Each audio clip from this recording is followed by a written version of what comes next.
जब मैं स्कूल में था 11th 12th में, तो मेरा फेवरेट सब्जेक्ट फिजिक्स था। फिर से मुझको बहुत प्यार था, बहुत मोहब्बत थी और मेरे को ऐसा फील होता था कि मेरी फिजिक्स बहुत स्ट्रांग है। आगे आके पता चला कि ठीक ठीक ही थी और हमेशा सीखना होता है लाइफ में। फिर मैं कॉलेज गया फर्स्ट ईयर में। अगस्त के अंदर मेरा कॉलेज में एडमिशन हुआ और 5 सितंबर को शाम को मेरे घर से कॉल आया कि अलग पापा हॉस्पिटल में एडमिट हैं। मैं उसी टाइम वहां से निकला, मैंने टेम्पो ली, ऑटो ली और मैं पहुंचा बस अड्डे, क्योंकि ट्रेन का शेड्यूल समझ में नहीं आ रहा था, और बस से रातों रात हॉस्पिटल पहुंचा 2 बजे। इसके बाद मेरे फादर हॉस्पिटल में वहां से 1-1.5 साल एडमिट रहे, कभी हॉस्पिटल कभी घर, कभी हॉस्पिटल कभी घर लगा रहा। 2 मेजर सर्जरीज हुई और उसके बाद आज पापा काफी ठीक है।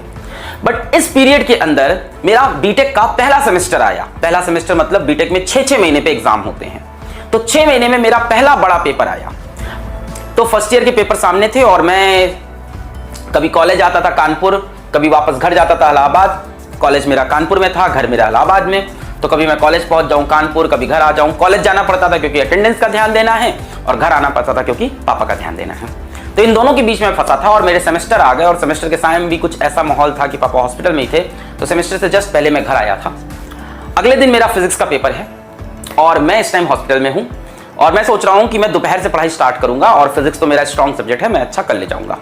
दोपहर हो गई, मैंने फिजिक्स की किताब खोली, कुछ समझ में नहीं आ रहा था। मेरे को अचानक से फील हुआ कि एक तो मैं पुरानी चीज भी भूल गया हूं, और दूसरी चीज यहाँ पे थोड़ी चीजें एडवांस लेवल पे चली गई हैं।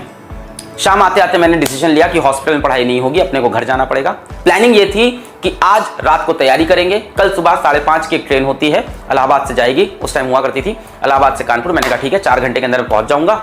4-4.5 घंटे का रास्ता है, अगर आप ट्रेन से प्रॉपर्ली आपको टाइमली पहुंचा दे। वैसे भी एग्जाम मेरा दोपहर के 2 से शाम के 5 बजे का था, तो प्लानिंग परफेक्ट थी, सारी कहानी सही थी। मैं घर पहुंचा, मैंने रात को पढ़ाई करना स्टार्ट किया 6 बजे से 7 बजे से 8 बजे से, और मैं लग गया रात को 11:30-12 बजे, और मुझे फील हो गया कि ये पेपर तो गया। मैंने डिसीजन ले लिया कि मैं ये पेपर छोड़ दूंगा, और मैं इस बार पहली बार लाइफ में फिजिक्स का पेपर छोड़ रहा हूं। मैं कोई पेपर पहली बार छोड़ रहा हूं, इतना बड़ा डिसीजन, क्योंकि मेरी हिम्मत टूट चुकी थी। मुझे अपनी मंजिल अब दिखाई नहीं पड़ रही थी। मैंने अपने दोस्त को कॉल किया, उसका नाम अनुराग है। अनुराग से मैंने बात की और हमने रैंडम टॉपिक पे बात की दुनिया भर की। फिर लास्ट में मैंने उसको बताया कि अनुराग, मैं कल का पेपर छोड़ रहा हूं अपने कॉलेज का, और वो बहुत शौक था कि अलग तुम स्कूल में पढ़ने में इतने अच्छे थे, तो हमेशा से इतने अच्छे रहे, तो ये क्या हुआ। मैंने कहा यार, मैं तैयारी नहीं की समय पे, मेरे पापा हॉस्पिटल में थे, वो एक एक्सक्यूज कह लो, जो भी कह लो, रीजन कह लो, पर मैंने तैयारी नहीं की है। तो उसने मेरे को बड़ी अच्छी चीज बताई। उसने ये बोला कि तुम अभी गिव अप क्यों कर रहे हो, पेपर नहीं हुआ है, और जब तक पेपर नहीं हुआ है तब तक तुम्हारे पास समय बाकी है, तो तुम अभी गिव अप करके मेरे से आधा घंटा क्यों फोन पे बात कर रहे हो, तुम वापस अपना एफर्ट क्यों नहीं दे रहे हो। मेरे को उसकी बात सही लगी, मैंने फोन काटा, मैंने एफर्ट देना स्टार्ट किया। मैं रात भर जगा, 4 बजे सोया, 5-5 का अलार्म, 5-10 का अलार्म, इस तरह से अलार्म लगाए, उठा, तुरंत भागा स्टेशन, ट्रेन पकड़ा, ट्रेन के अंदर फिजिक्स किताब खोल के पढ़ता रहा।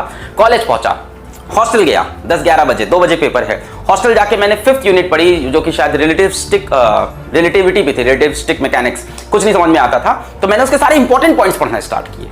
मेरे को समझ में आया कि जो चैप्टर्स मुझे आते हैं उनको मैं रिवाइज कर लेता हूं, थोड़ा अच्छा कर लेता हूं, जो मेरे स्ट्रांग थे।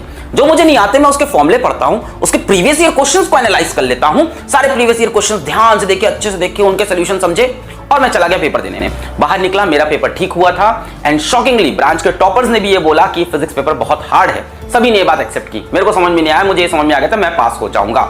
मैं घर आ गया, रिजल्ट आया, और you will be shocked to know कि मेरे बीटेक के फर्स्ट सेमेस्टर में फिजिक्स में ब्रांच में हाईएस्ट नंबर थे। This is a fact. मेरे हाईएस्ट नंबर थे 100 में थे 86 हाईएस्ट होता है वहां पे। और दूसरी शॉकिंग बात ये थी कि 86 के बाद जो सेकंड हाईएस्ट था वो 80 था। 6 नंबर का मेरे पास लीड था। और मेरे बहुत अच्छे दोस्त जो आज की डेट में साइंटिस्ट हैं, उनके 36, 44, 54 नंबर थे। What does that mean? That means you should never give up. Last moment तक एफर्ट देना जरूरी है। देखो, लास्ट मोमेंट में हमारे पास 2 रास्ते होते हैं, जो अनुराग की इस कॉल ने मुझको समझाया। एक रास्ता होता है कि उस टाइम मैं गिव अप करके दुनिया भर की बातें करता और पेपर छोड़ देता और तैयारी भी नहीं करता, और दूसरा रास्ता था कि बचे हुए समय में मैं अपनी मंजिल पे ध्यान देता और लगातार मेहनत करता।